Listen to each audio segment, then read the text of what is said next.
Time now to take a look at the coast here, where we're watching the tropics a little bit closer off in the Gulf. Yes, we are. But David and Tim, finally rain, also accompanied by thunderstorms today.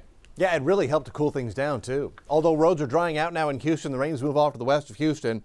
The rain-cooled air lingers. It's only 83 degrees at Bush right now. Sugar Land's only at 80. And where it's still raining, Wharton's down to a rain-cooled 72. So this has really helped not only lower temperatures, but give us a much-needed rainfall, especially along and west of I-45. Most of the rain is now pushing to the west of Houston now. Boy, this is where some of the drought conditions have been their worst in Texas, from Houston south and west down our coastal counties to Victoria, San Antonio, Austin, out to Del Rio, San Angelo. That's where the bulk of the rain is right now. And as far as Houston, southeast Texas, it stopped raining in Harris County now. Galveston didn't get any of that heavy rain, at least this round.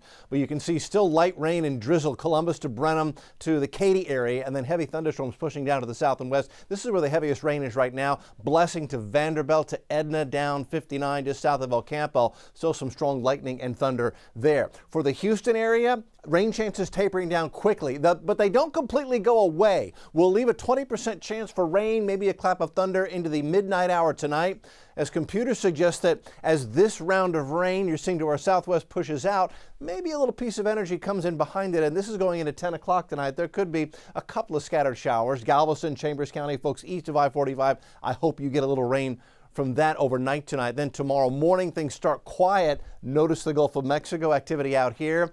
That, I think, is going to allow for scattered showers in our coastal counties tomorrow afternoon.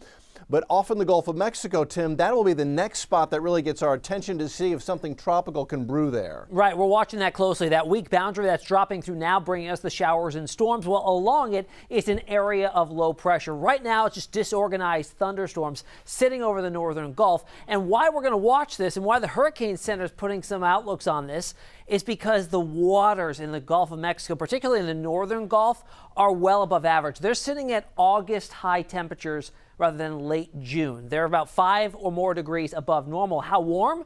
Upper 80s to low 90s is the sea surface temperatures. If you've been to the beach in the last couple of weeks, that water is not refreshing. It is very, very warm, and that is fuel for growing tropical systems. So how do the models see things? Here's one of the models showing the development of closed circulation trying to get going by midweek, and then it drifts towards Brownsville, Corpus Christi, and then moves north to the west of Houston, keeping us on the wet side of things. So that'll do a lot to increase our rain chances. A surge of tropical moisture coming in off the Gulf of Mexico is going to be wrung out like a sponge. We look at tropical downpours, heavy rainfall totals, and look at what some of the models are putting out in terms of numbers as we go from now through Monday. So spread out over several days, anywhere from 4, 5, 6 inches in a lot of the areas that could desperately need it with the drought situation. Now, this is only one of 3 areas out in the tropics we're watching right now. David, pretty busy for late June. Yeah, potential tropical cyclone number 2 has